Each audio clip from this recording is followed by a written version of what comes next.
leyendo. Recording in progress. Les doy la bienvenida a esta segunda clase de El Tiempo Sagrado y qué bueno que están con nosotros. Es la última clase de este 2025 y pues bueno, quiero comenzar recordándoles algo importante que vimos en la clase pasada y es que el tiempo no es el enemigo. El tiempo más bien lo tenemos que ver como el mensaje.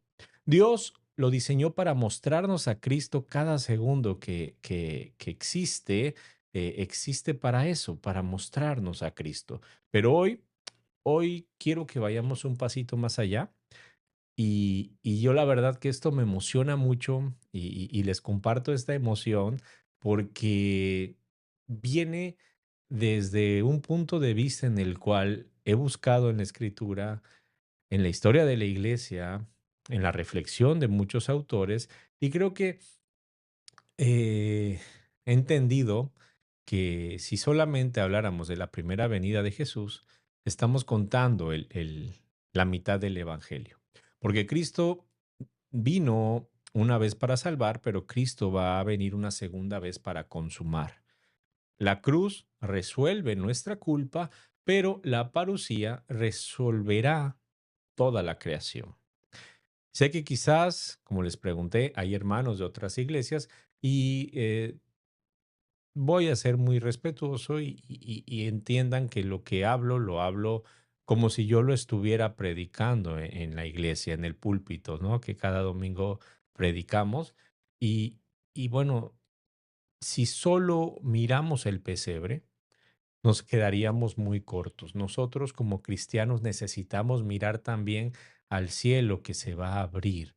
El Adviento no solo nos hace mirar hacia atrás con gratitud, sino que nos va a educar para mirar hacia adelante con mucha esperanza. A mí me encanta cómo lo dice Cirilo de Jerusalén. Él dice, no predicamos una sola venida, sino dos, porque la segunda es el final glorioso de lo que comenzó en la primera. Y eso es parte fundamental de nuestra doctrina, porque Cristo, hermanos, no nos dejó a medias. Él vendrá otra vez para terminar lo que inició. Y quiero que noten que la primera venida nos dice que Dios no se olvidó de nosotros. Es, ese, es esa respuesta que estábamos esperando, que la humanidad estuvo esperando durante muchos siglos. Pero la segunda venida nos promete que Dios no se conforma con dejarnos así. En Belén inició el plan, pero la Nueva Jerusalén es la meta de todo cristiano. Entonces nosotros debemos de entender que no estamos viviendo cualquier historia. Tu vida, mi vida, está colocada entre dos venidas, entre el ya ocurrió y el está por venir o está por suceder. Esto lo vamos a ver más adelante con una gráfica que hemos preparado y básicamente estamos entre la gracia que ya nos alcanzó y la gloria que nos está esperando. Así que entendamos que el día de hoy no nos conectamos solamente a una clase teórica, sino que de cierta manera el día de hoy se han conectado a una cita con el futuro. Al final de esta clase yo quiero que puedan decir con una certeza en el corazón, expresar y clamar a Dios y decir, mi rey viene por mí. Y quiero que lo digamos, porque yo sé que muchas veces lo podemos decir, pero ya no desde el miedo, sino desde una esperanza viva. El primer punto es el de Jesús volverá y vamos a ver el fundamento bíblico y confesional. Antes de ir a detalles más complejos como el que les decía que vamos a ver en Primera de Corintios, necesito que como iglesia eh, tengamos en nuestra mente algo muy claro. La segunda venida no es un apéndice doctrinal, la segunda venida es el corazón escatológico del Evangelio. Cuando Jesús enseñaba a sus discípulos acerca de su muerte, él jamás lo hizo sin incluir también su regreso. Jesús dice claramente, ¿no? En Mateo capítulo 24, versículo 30, verán al Hijo del Hombre viniendo sobre las nubes. Y esto, pues, no solamente es lenguaje metafórico que está usando Jesús, sino que es un lenguaje mesiánico. Él está citando, como lo vimos ya muy puntualmente en Daniel capítulo 7, versículo 13 y 14, donde vemos el juicio final del Rey Eterno. Luego, tenemos también claramente el testimonio de los ángeles que corrigen inmediatamente cualquier idea de pérdida o de despedida, ¿no? En Hebreos, que también lo vimos este año, que dice, este mismo Jesús así vendrá. Es importante que entendamos que los ángeles pudieron haber dicho, volverá espiritualmente, volverá simbólicamente, pero no, están diciendo, el versículo dice claramente, este mismo, el mismo Jesús resucitado, el que tiene cuerpo real, el que tiene cuerpo glorificado, Él es el que va a regresar. Y la iglesia, a través de los siglos, hermanos, nunca dudó de esto. Desde el primer siglo, la escatología fue parte de la liturgia. Cada vez que nosotros celebramos la Cena del Señor, como recién lo hicimos, ¿qué estamos haciendo? Bueno, una declaración profética. Estamos celebrando el sacramento y estamos haciendo esta declaración. Dice Primera de Corintios 11:26, anunciáis la muerte del Señor hasta que Él venga. Y es algo que nos emociona, ¿no? Es muy bonito porque la Santa Cena, cuando nosotros participamos de la Eucaristía, apunta al pasado, pero no se queda ahí, se extiende hacia el futuro, ¿no? Y es como si estuviera declarando la iglesia que el Cordero va a regresar ahora como león. ¿Qué pasa? Nosotros vemos la continuidad confesional, ¿no? A través de los tiempos, en el credo apostólico que dice, desde allí ha de venir a juzgar a vivos y a muertos. Después vemos el credo niceno constantinopolitano, en donde dice, y de nuevo vendrá con gloria y su reino no tendrá fin. Después en el 1646 está la confesión de Westminster que dice, Cristo volverá para ejecutar juicio sobre todos los hombres. Entonces, desde los primeros siglos hasta la reforma de la iglesia, nunca se negoció la verdad. Esto que estamos aprendiendo el día de hoy es una verdad que se ha transmitido a través de los siglos. Incluso Irineo, ya entre el siglo primero y segundo, pues bueno, él decía que la obra de Cristo está en proceso, se completará cuando Él regrese. Ahora, ¿qué sucede? Bueno, hay que notar la precisión que nos marca la Escritura. La primera venida gana la salvación, pero la segunda venida aplicará esa victoria que ya tenemos a todo el cosmos.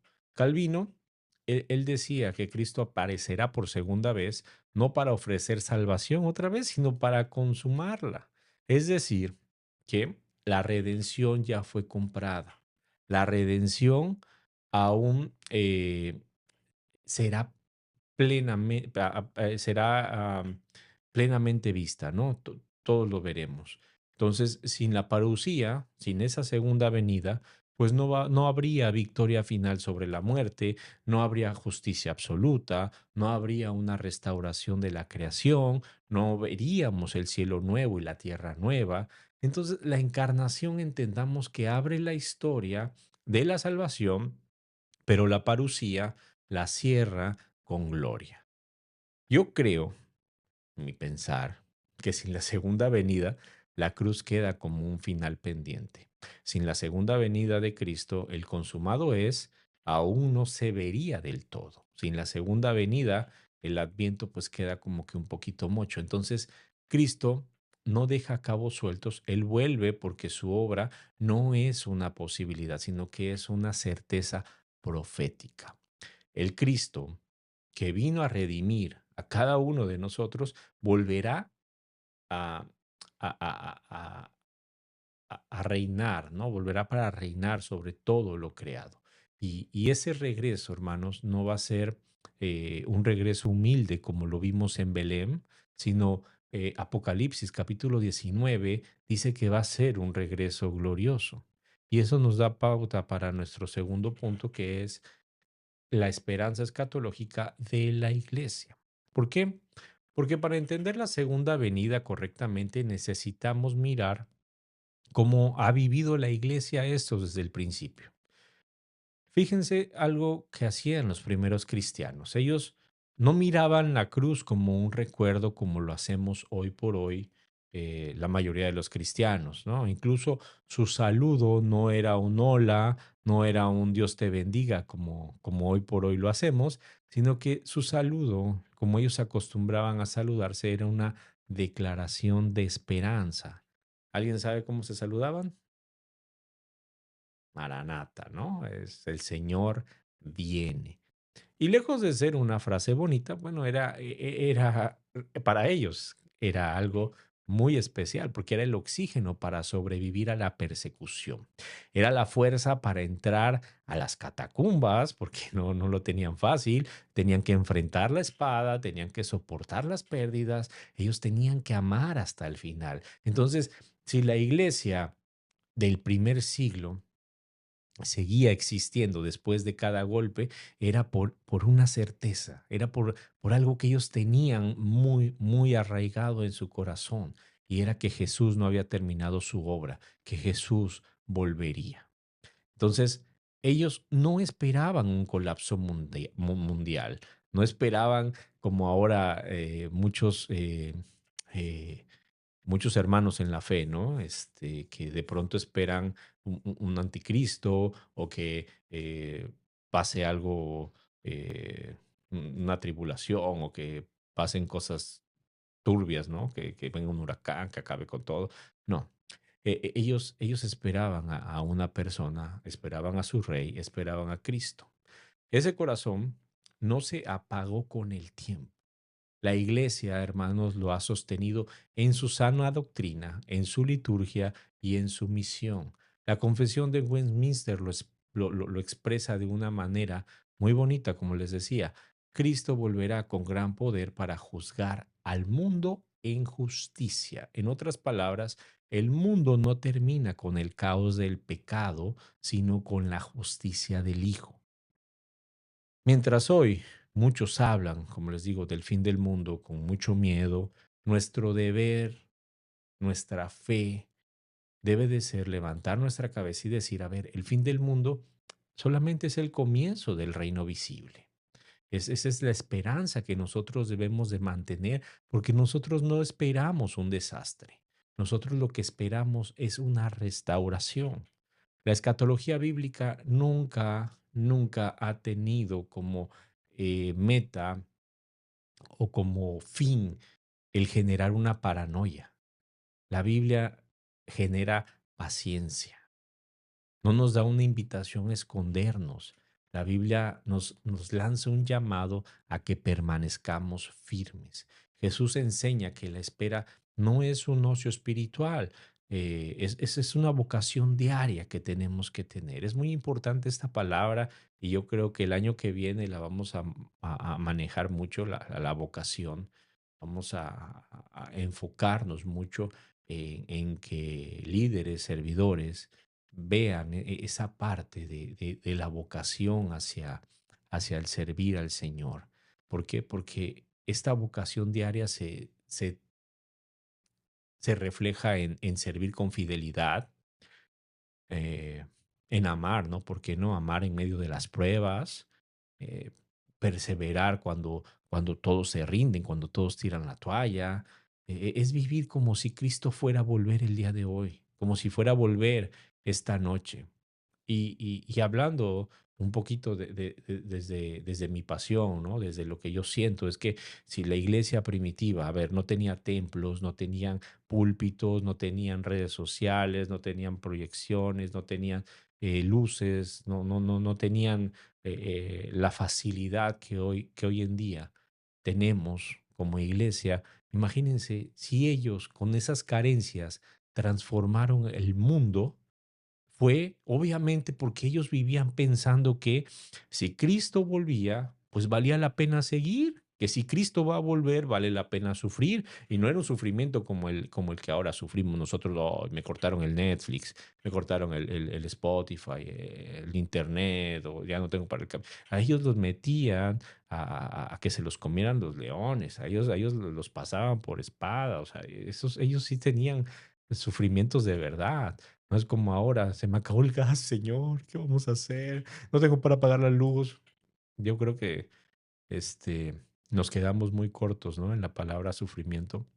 Ellos, a pesar de todo lo que vivían, ellos pensaban que si Cristo va a volver, bueno, vale la pena predicar a pesar de todo lo que haya alrededor, de todos los problemas, de toda la incertidumbre que genera eso. Entonces, la fe cristiana, hermanos, no es una mera memoria del pasado, de lo que ya ocurrió, sino que es esa esperanza que debe de mantener encendidos nuestros corazones para ver el futuro. Por eso es que nosotros no tenemos que decir, Cristo ya vino, ya me salvó, ya pagó por mí mis pecados en la cruz, y ahí nos quedamos. Nosotros tenemos que decir, a ver, Cristo vino y va a venir.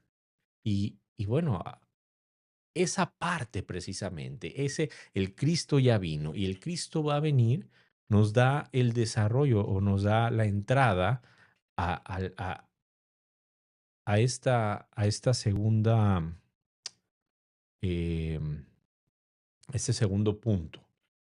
La tensión del ya, pero todavía no. Esto lo encontramos en Primera de Corintios, capítulo 15.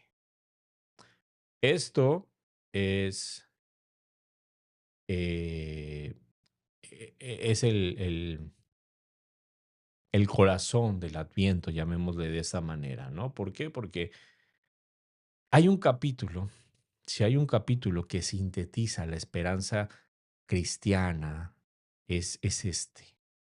Pablo, en esta carta, no está dando una idea filosófica. Perdón, es que me equivoqué de diapositiva y era la otra, pero bueno, ya, ahí está. Pablo eh, en esta carta no está dando una idea filosófica.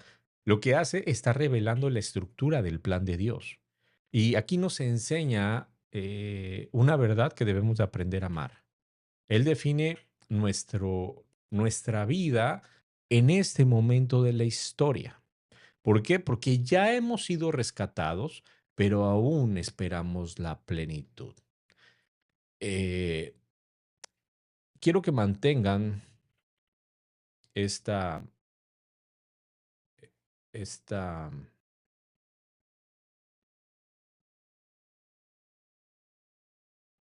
ah, esta imagen en mente. Ah, ya, que tenía la mano arriba.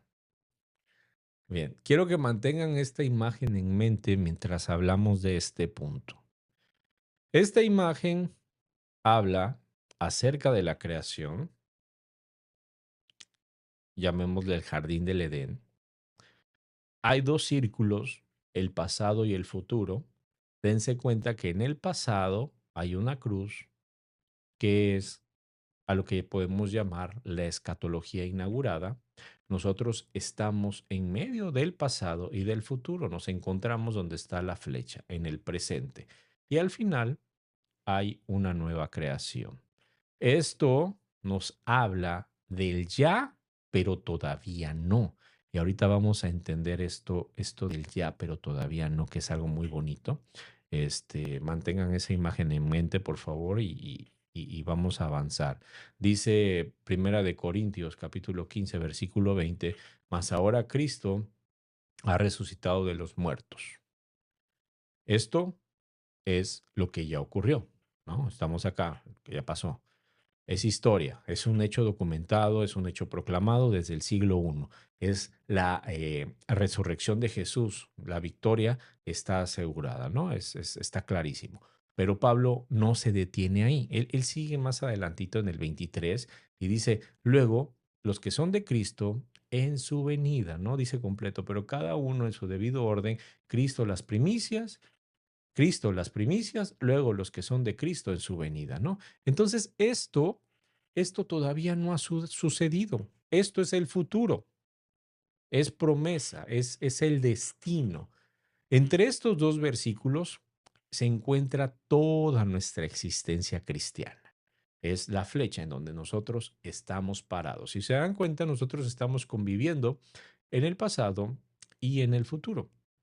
Fíjense que Pablo, cuando llama a Cristo, ¿no? Primicias, a lo mejor hay gente que piensa otras cosas que son, pero Pablo a lo que se refiere es una imagen muy bonita, ¿no? Del Antiguo Testamento. Las primicias eran la primera parte de la cosecha que se ofrecía a Dios, garantizando que el resto de la cosecha pues vendría detrás, ¿no? Que pues obviamente lo primero se le da a Dios, lo mejor, y pues bueno, lo demás venía, ¿no? ¿Esto qué significa? Bueno, la resurrección ya comenzó, volvemos a la imagen, la resurrección ha comenzado y comenzó con Jesús y nosotros somos el resto de la cosecha. La tumba vacía no solo es su victoria, sino que es nuestra promesa. Ahora, ¿por qué él todavía no? Porque, bueno, porque la batalla sigue en curso. Pablo reconoce lo que tú y yo sentimos cada día, porque el pecado ya fue condenado en la cruz, pero todavía lo enfrentamos en nuestro corazón. La muerte ya perdió su aguijón, pero todavía lloramos en los funerales de pronto, ¿no? Que cuando se muere un ser querido, perdemos a alguien a quien amábamos o alguien ya no está, lo seguimos sintiendo. Sabemos que Cristo ya reina, pero todavía el mundo parece estar gobernado por la maldad. Y esto no es una contradicción, sino que es parte de la escatología. La salvación fue la inauguración fue inaugurada, perdón, la salvación fue inaugurada en la primera venida.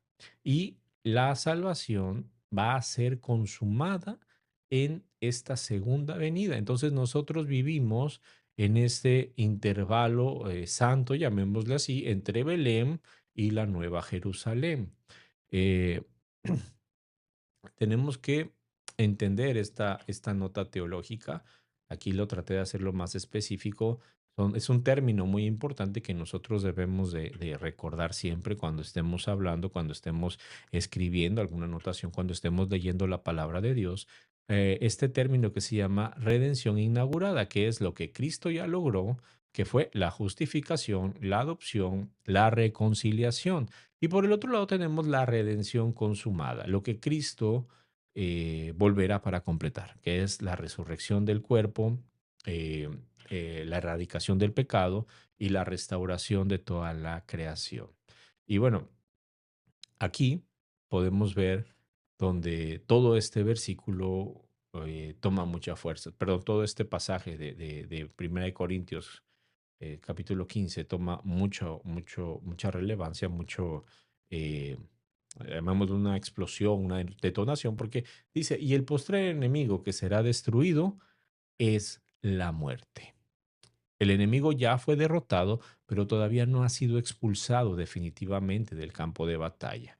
Esto debe de cambiar nuestra manera de pensar, de cómo vivimos, de, de cómo interactuamos cada diciembre, cada 24 de diciembre.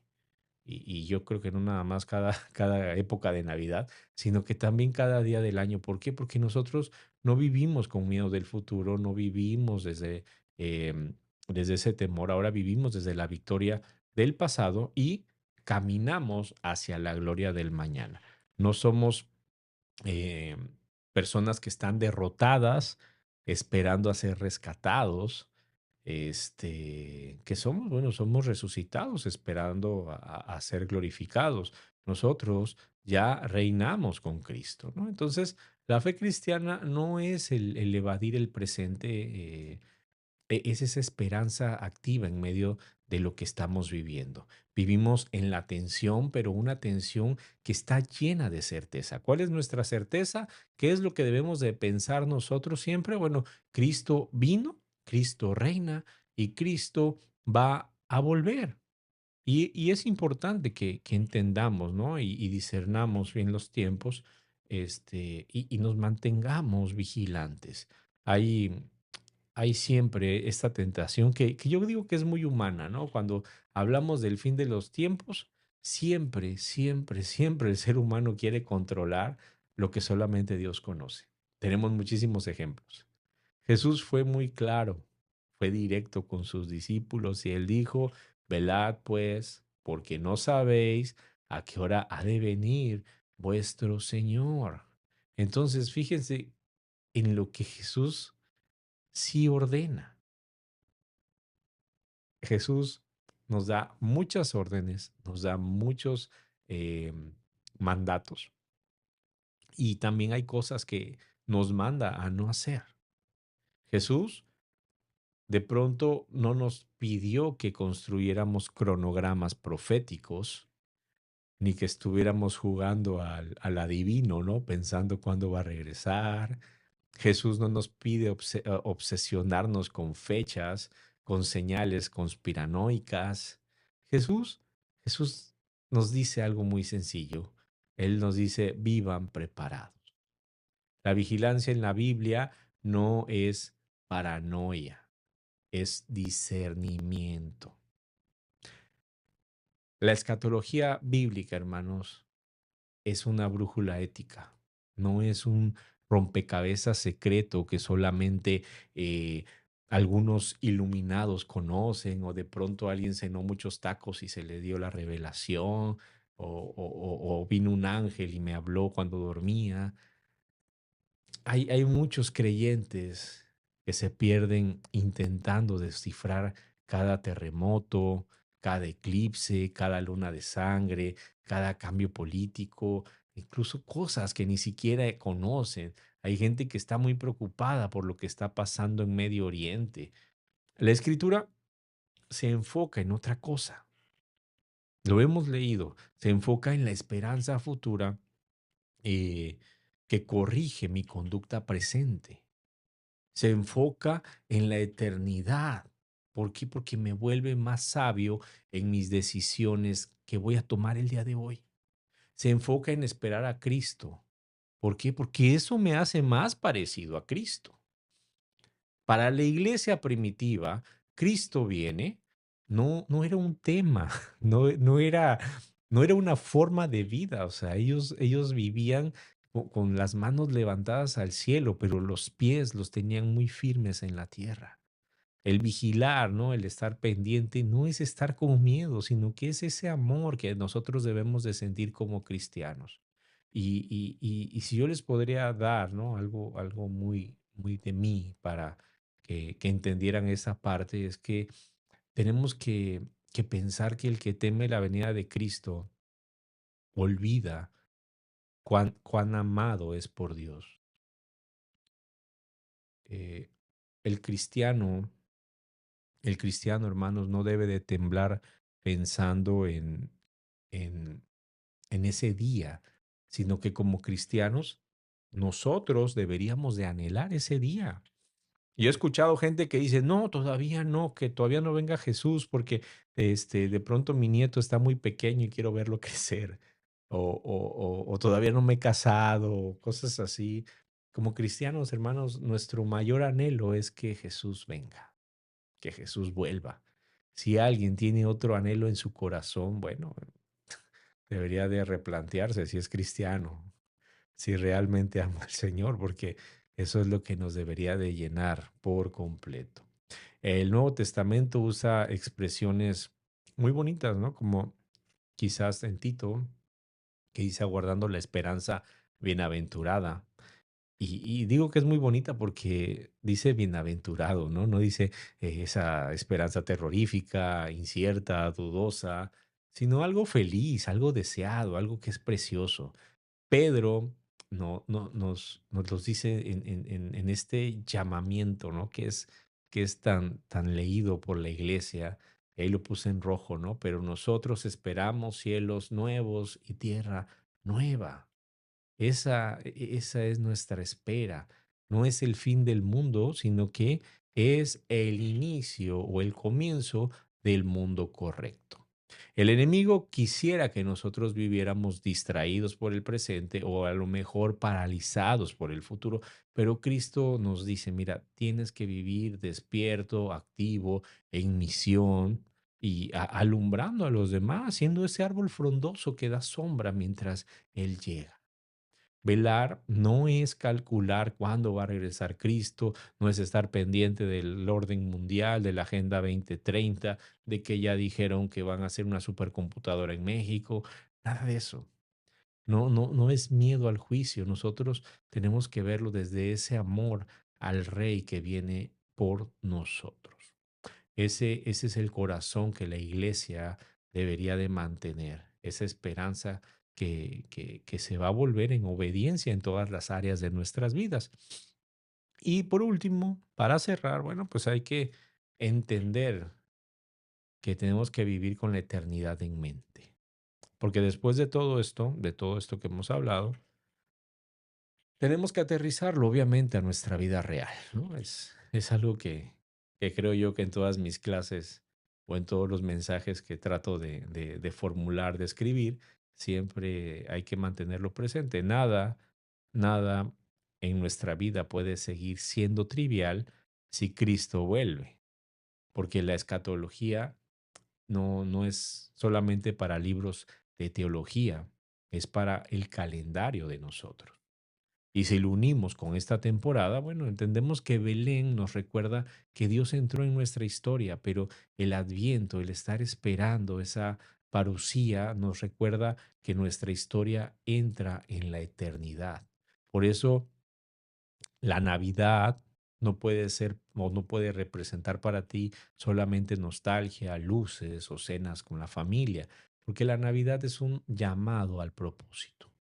Cristo vino a salvarnos y viene para encontrarnos fieles a Él. Y bueno, esto toca todas las áreas de nuestras vidas. ¿Por qué? Porque o nos empezamos a dar cuenta de pronto que cuando viene Cristo por esa iglesia fiel, por esos cristianos fieles, pues nos damos cuenta que nuestra santidad no es opcional. ¿Por qué? Porque nos estamos preparando para ver al Rey.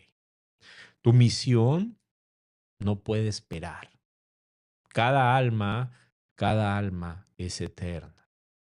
Y aunque pensamos que el Señor sabe de pronto quiénes han sido llamados, predestinados, la, em, la mente de nosotros como cristianos siempre debe de ser predicarle a todo aquel que se cruce por nuestro camino como si el Señor le estuviera llamando. Tu sufrimiento no sirve y no es que se minimice, pero bueno, entendemos que si Cristo viene, Dios escribe tu dolor o la cambia por una gloria futura, como lo dice Pablo, ¿no? Pablo lo dice, porque esta leve tribulación momentánea produce en nosotros un cada vez más excelente y eterno peso de gloria. Entonces, tu esperanza no es un placebo, no es el decir, ay, pues ya me aferro a esto porque no tengo otra cosa, sino que al ver todo lo que hemos visto hoy, pues nos damos cuenta que tenemos un fundamento histórico. Podemos en la Biblia, en la historia, en los historiadores, ¿no? De pronto entender que Cristo resucitó y Cristo va a volver. Tu vida tiene un destino eterno. La muerte no es un final. Al final, al final, la muerte, más allá de ser el final, pues lo tenemos que ver como una puerta. Lo tenemos que entender como una puerta. Entonces, ahora, algo muy importante antes de irnos. Si Cristo vuelve, pues esta Navidad no es solamente un recuerdo, sino que es un ensayo general del reino. Cuando nosotros encendemos las velas, declaramos que la luz de Cristo viene, ¿no? Es a veces darle el significado, regresar el significado. O quiero a lo mejor con mis palabras, espero explicarme de manera correcta, que ustedes lo entiendan y quizás al hacerlo, porque yo sé que muchos lo hacen, pues le den el significado correcto, ¿no? Porque Encendemos las velas, estamos declarando que la luz está viniendo. Cuando nosotros cantamos, a lo mejor algunos villancicos o algunas canciones para recordar este tiempo, pues ¿qué estamos haciendo? Proclamando que el Rey ya reina. Al compartir la mesa con nuestros seres queridos, estamos anticipando las bodas del Cordero. Cuando nosotros damos regalo, o regalamos algo a las personas, estamos imitando al Dios que se nos dio a sí mismo. Creo yo que la Navidad es, es discipulado a través del calendario. Este, eh, Efesios capítulo 5 versículo 16 dice que redimí el tiempo, ¿no? ¿Por qué? ¿Por qué dice esto? Porque el tiempo es la antesala de la eternidad. Diciembre pasa rápido, ya estamos a jueves 4. A mí se me ha ido rapidísimo, pero lo que tú decidas hacer, eso queda eternamente, eso no pasa. Si Cristo vino, si Cristo vuelve, entonces cada segundo de lo que hacemos cuenta. Esta Navidad, pues no solamente celebras el nacimiento de Salvador, sino que tenemos que vivir preparados o tenemos que vivir preparándonos para su regreso. Dice, dice la Escritura, Apocalipsis 22, versículo 20, ciertamente vengo en breve, dice Jesús. Amén, sí, ven, Señor Jesús, responde la iglesia. Y para terminar, quiero que se lleven esto en mente. La encarnación abrió el tiempo de la salvación. La parucía va a cerrar la historia con gloria. Y la iglesia, tú y yo, que estamos incluidos, pues estamos viviendo en el punto más fascinante de la historia. Estamos entre el Cristo que vino y el Cristo que ha de venir. No somos espectadores, no estamos esperando que termine la función, sino que nosotros somos testigos del reino que ya está irrumpiendo. Somos ciudadanos del cielo viviendo una misión en la tierra. Somos la iglesia que camina con los ojos quizás recordando un poco Belén, pero también somos la iglesia que camina con el corazón mirando a esa nueva Jerusalén. Esa es la dignidad del cristiano y también la responsabilidad de cada uno de nosotros como cristianos. Por eso, el Adviento no nada más es una estación del calendario litúrgico de la iglesia, sino que es una forma de vivir. ¿Por qué? Porque vivimos recordando, vivimos obedeciendo, vivimos esperando, vivimos proclamando, vivimos preparados, hermanos. Cada amanecer, cada día que el Señor nos permite vivir es un día eh, más, más cerca del Señor. Es un día más cercano a a ese encuentro con Cristo. Y ahora, pues para irnos, para cerrar, me gustaría que reflexionáramos, que, que examináramos estas dos preguntas que preparé, pero quiero que participe la mayoría, no nada más que se queden callados después. Vamos a leerlas juntos y después, si alguien quiere compartir, y espero que quieran compartir, este, me cuenten qué les hace reflexionar esto. Y la primera pregunta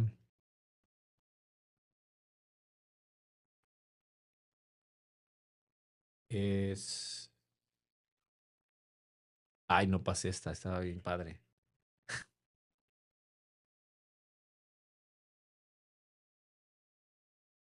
Am, es esta. O si Cristo regresara esta Navidad, ¿qué parte de tu vida te gustaría que Él encontrara diferente? Hábitos, prioridades, relaciones, tu santidad, tu misión. ¿En qué área necesitas redimir el tiempo antes de que se te acabe el tiempo? Y la segunda, que me gustaría que platicáramos al final es qué prácticas concretas en esta temporada pueden ayudarte a vivir más en esperanza activa que como consumo pasivo, devocionales con la familia, hacer actos de caridad, oración de Adviento, compartir el Evangelio o a lo mejor la reconciliación con alguien, no sé, hay gente que ha peleado en este año a lo mejor y eso es algo que necesitan atender. Sea cual sea lo que tú pienses que necesitas, quiero que esta reflexión no solamente se quede en la superficie, quiero que te tomes el tiempo para pensar, para hablar, y si bien les digo que hoy por hoy alguien comparta, ¿no?, lo que piensa, lleven estas dos preguntas a su cena de Navidad. De pronto es interesante escuchar lo que dicen los demás. Eh, a lo mejor es interesante, ¿no? Y abre el diálogo para que los integrantes de la familia pues también conecten con este tiempo especial. El Espíritu Santo va a formar a Cristo en nosotros, mientras nosotros esperamos a Cristo al fin de al fin de todo, de eso se trata. Y pues bueno, eso, esa es la clase del día de hoy. Espero que les haya gustado, espero que haya sido provechosa y si tienen alguna duda, si quieren comentar algo, bueno, pues estoy a